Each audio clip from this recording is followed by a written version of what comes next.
Alright, welcome back to YORUBADE. So if you're in the diaspora, you want to know what's going on in West Africa, then this is definitely the channel that you want to come to. So I got five stories that I'm briefly just going to go over, talk about, kind of show you what's going on. That way you're aware, and then if you want to have conversations with your parents or if anyone else, you just want to kind of explain to people what's going on, then they're going to look at you as the expert. So that's why I'm here. But first, if you haven't already done so, if you like content that's related and just focused on West Africa, then definitely subscribe to this channel and make sure to click the bell so that you are alerted when I do drop new videos. So let's go ahead and get into it. The first one, it was another cooking competition. The first one that was really big started with, I think her name was Hilda, and it was in Nigeria. It was a cookathon to see who can cook the longest. It was a Guinness World Record that Hilda broke. She was Nigerian, and since then that record has been broken. But anyway, this is a Ghanaian, and it's just this story's just gonna go over what she did, who she is, and how that one has. So I'm going ahead and play it for you all. Ghanaian chef Failatu Abdul Razak has been cooking since New Year's Day to break the Guinness World Record. As of Friday afternoon, the chef had cooked for over 113 hours at a hotel in the northern city of Tamale. As a Ghanaian, it's history in the making. It's something that has not happened at all. We recently had a singathon that happened in Accra, and in terms of the cookathon, this is the first of its kind. So it is history in the making, and as a Ghanaian, I'm actually proud to be part of it. Last month, Efwa Asantwa Adjunum tried to beat the longest singing marathon by an individual. Chef Abdul Razak said her own attempt was a national assignment on behalf of Ghana and its citizens. Ghanaians have flocked to support the chef and enjoy local and regional dishes. So when I came here, I asked myself a lot of questions. So it is an opportunity for Ghanaians to know that, or for the youth of today to know that, whatever that you choose to do it well and do it better and do it the best way. The longest cooking marathon by an individual is 119 hours and 57 minutes. Any record break will have to be confirmed by the Guinness World Record Organization. Alright, so there you go. So as far as the Hilda, this is her right here. So 93 hours and 11 minutes is what she did, so sets the world record. Since then it's been broken. As you heard in the news piece, that someone, I think it was 119 hours was the new record.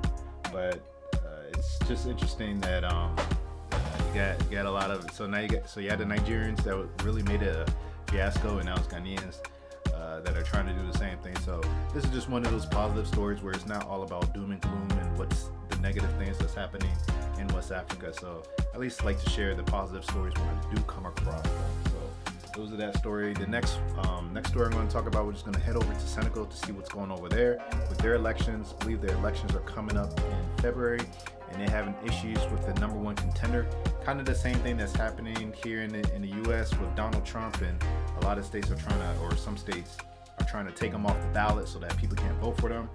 And one will argue that the Biden administration is using the courts and the legal system to stop their main competitor, because Trump is the main competitor. He has, according to a lot of polls, it looks like he will beat Biden if it was to have the election today. But anyways, we're gonna go over to Senegal and see what's going on so that you are informed. And let's get it. Senegal's Constitutional Council rejected Friday the application of opposition leader Ousmane Sonko, who seeks to run in next month's presidential race. According to local media, there were allegedly missing documents in the jailed opposition leader's application. However, one of his lawyers persists his application was complete and waits official notification of the decision. Sonko's presidential bid has faced a prolonged legal battle that started when he was accused of rape in 2021.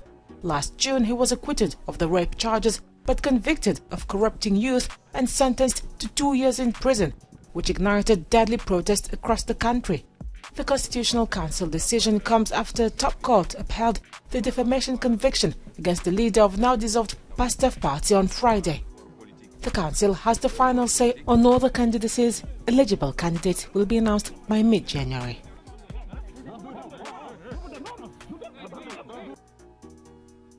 All right, so it's interesting if you was listening to the story. He was charged of, or he was accused of rape. He beat the charges, and then the government, so the ruling party right now, this is I forgot his name, the ruling president. His name just slipped me, but basically he said the stuff that this guy Sonko was saying online, it corrupted the youth, whatever that means, and they want to put him in jail for 2 years, and that's going to affect the election, him standing in the election. So a lot of people are just obviously upset, and they're just saying, hey, this is not democracy, this is not constitutional, this is ridiculous. No, like, what are you doing? Because this dude Sonko is the main opposition. So a lot of people, there was some riots, some people died, which is always unfortunate, but that's what's going on in Senegal right now. Let me just double check. When is Senegal's election? When is it exactly? Okay, yeah. So their election is going to be held February 25th, 2024 this year. So it's really coming up. So yeah, everyone is fighting for theirs, and this is what's going on currently in Senegal. And usually Senegal has been known to be politically safe and stable. So this is actually interesting to see all this going on. It's not expected of Senegal. Maybe in Nigeria, but definitely not Senegal. So we're gonna go over to the next story.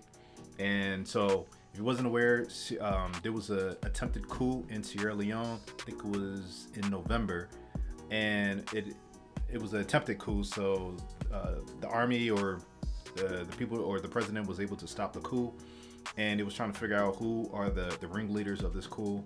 And now they're saying it was the ex-president and some of his staff or some of his cabinet members, and they're charging them. So I'm gonna go ahead and set this story up for you all to watch. Here we go. Sierra Leone's former president, Ernest Bai Koroma, has been charged with 4 offenses, including treason, for his alleged involvement in a failed military attempt to overthrow the government in November. The charges came amid heightened tensions following the attempted coup and a disputed June 23 election where President Julius Maada Bio secured a second term. The election's outcome faced rejection by the main opposition candidate and skepticism from international partners. The November gunmen attacked military barracks and a prison, leading to 2,200 inmates released and more than 20 deaths.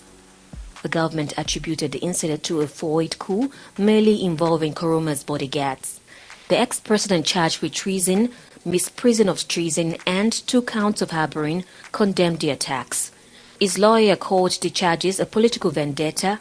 Koroma was granted bail, and the case is adjourned until January 17. 12 others, including a member of Koroma's security detail, were also charged with treason in connection with the coup attempt. All right, so there you go. One thing I do know when it comes to political stability and just governance in a country, Liberia, Sierra Leone, and I'll say Guinea-Bissau are, I'll say, the top 3 worst political structures that I've observed. Just in, of course, you have the coups in Burkina Faso, but those 3 countries, especially like Sierra Leone and Liberia, their political system is just not doing very well. So it's interesting to have this. Okay, I guess it's expected at some point. With all the coups that's been happening in West Africa, hey, a lot of people start thinking, okay, maybe we should do the same thing.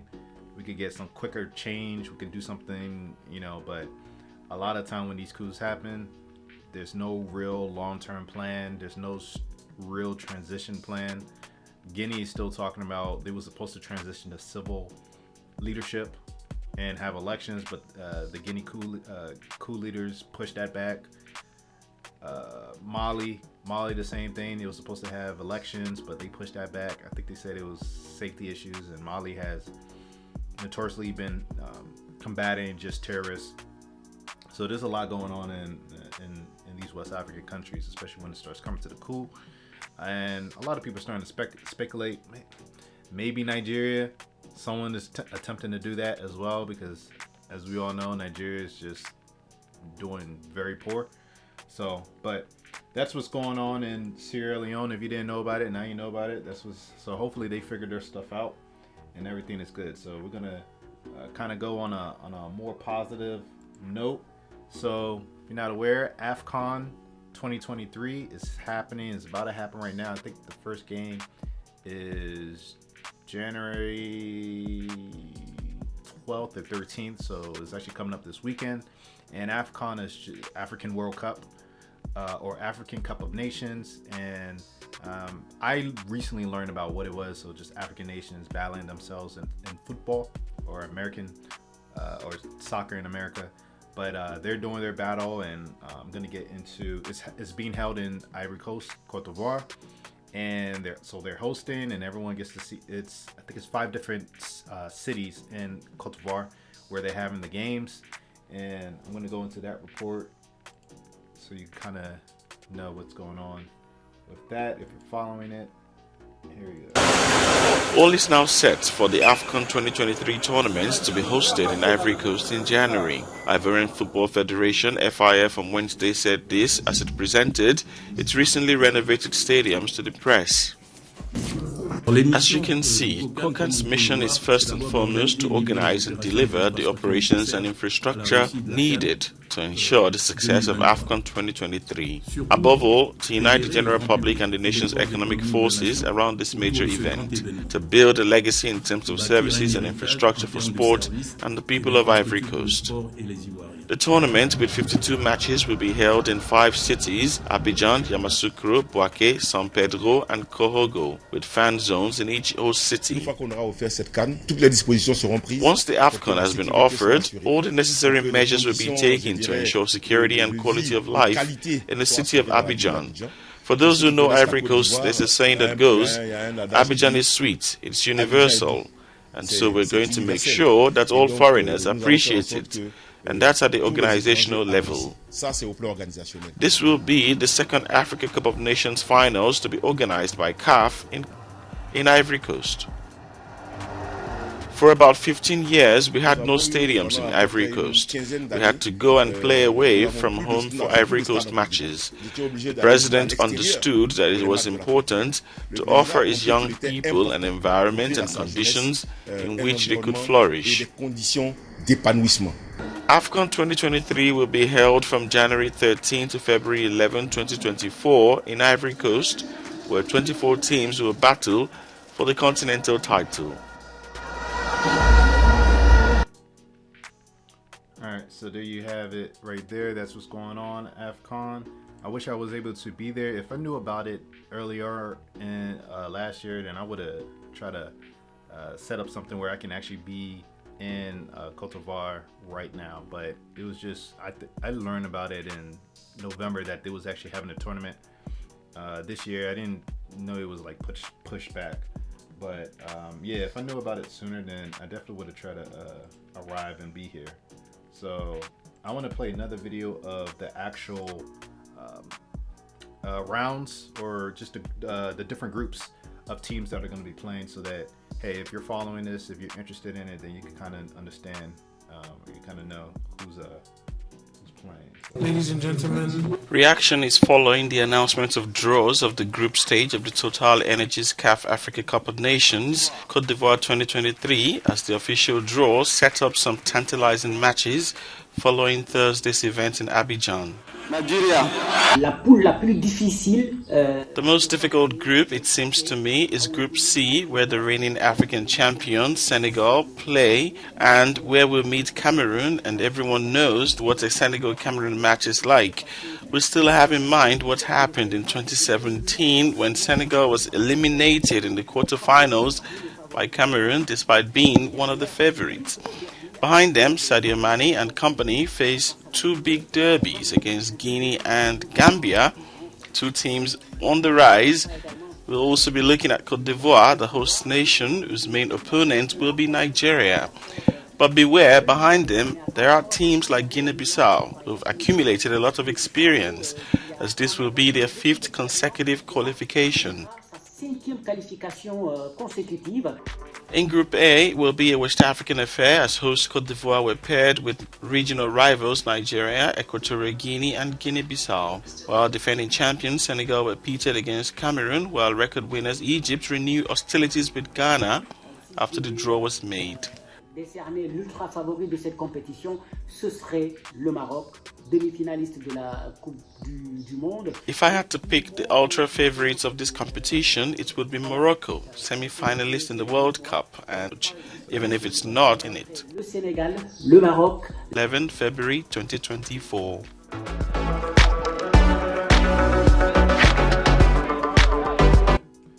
Alright, so there you go. Those are the teams in their respective groups. If that's what's going on, if you want to watch it, then I'm sure if you just Google search, you can see the tournaments. I'm not sure which.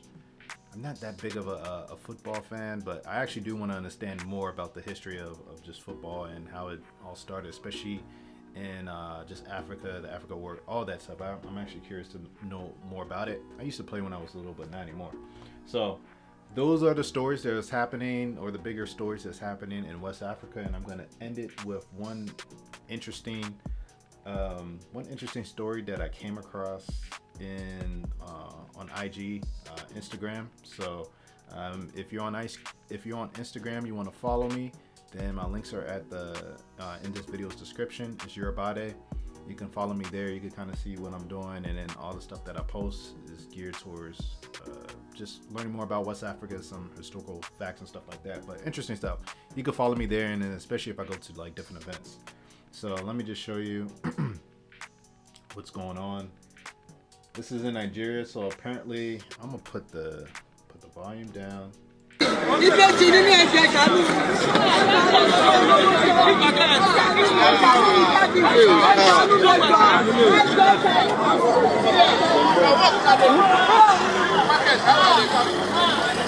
Yeah, start packing now.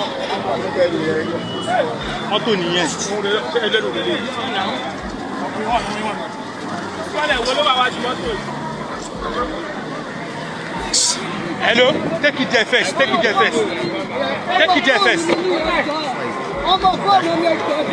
Yeah, carry. Take it there. Take it there first.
It just repeated. So there you go. That's all that's been going on in West Africa, and hopefully you learned a little bit. You got educated on what's going on, just the news, and if there's any type of